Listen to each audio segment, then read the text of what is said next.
We live with building design day in and day out, and we have a major impact on how they operate and how they come together. Buildings are where we spend most of our days. They're large contributors to ecological footprint.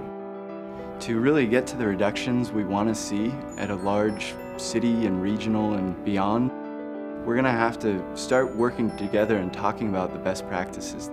So those practices spread and you see reductions at a district scale.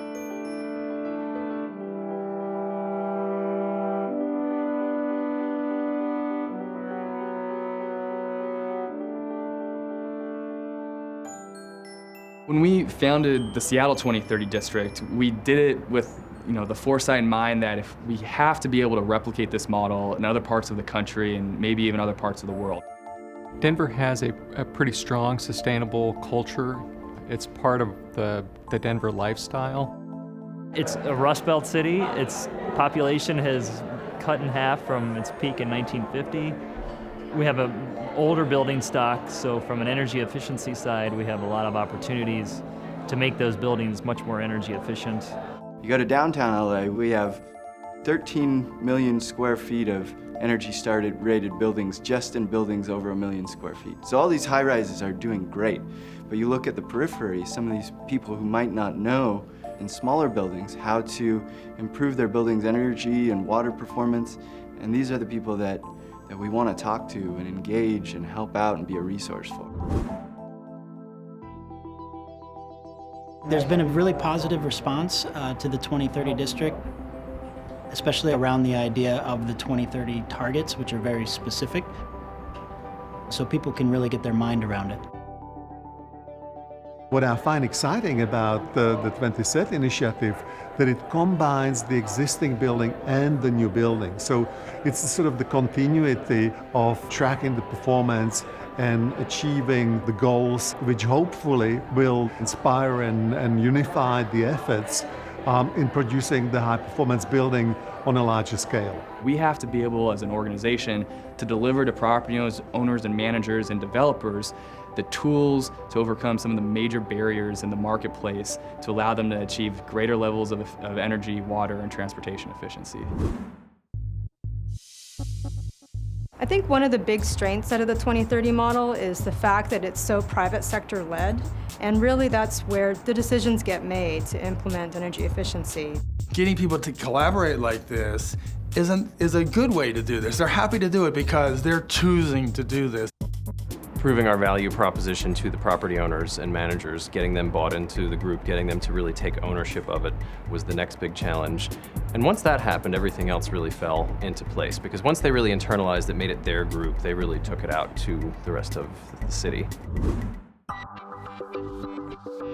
We had hundreds of contacts. We had long-term relationships here in Pittsburgh, and we were able to draw on a lot of those relationships in order to create some critical mass to allow the district to get started here.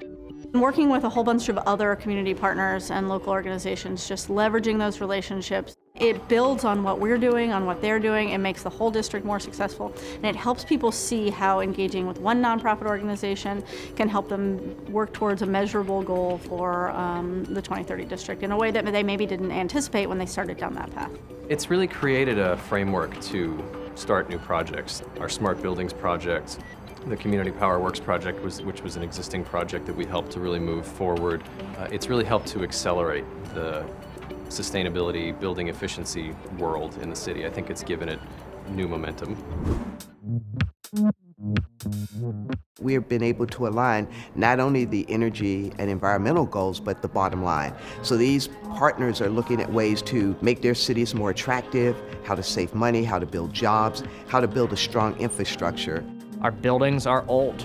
All our buildings downtown, although they're beautiful, are extremely inefficient. And to keep up with our national and international competition in the building sector, we have to be investing as a community and a region in the economic performance of those buildings, and that's tied directly into the environmental impacts that we're working on in the 2030 district. Basically, we say that we're going to help you save money on your energy bills, and just by signing up to the Cleveland 2030 district, you gain an instant advocate in your efforts. So just to know that we're there to help them answer questions and sort of get them to where they need to go.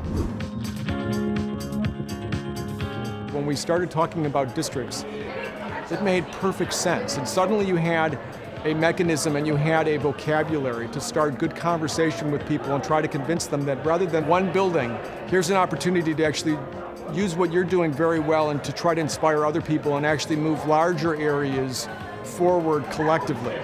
The 2030 goals became a very useful vessel for us to spread a concept about changing the world faster on a scale that we couldn't do individually with buildings. As a conglomerate now in the city of Seattle, we recognize that together we can achieve 20, 25, 30, and someday 50% reduction in our buildings. We have to do that through best practice and information sharing and thought leadership. We really have to do that together.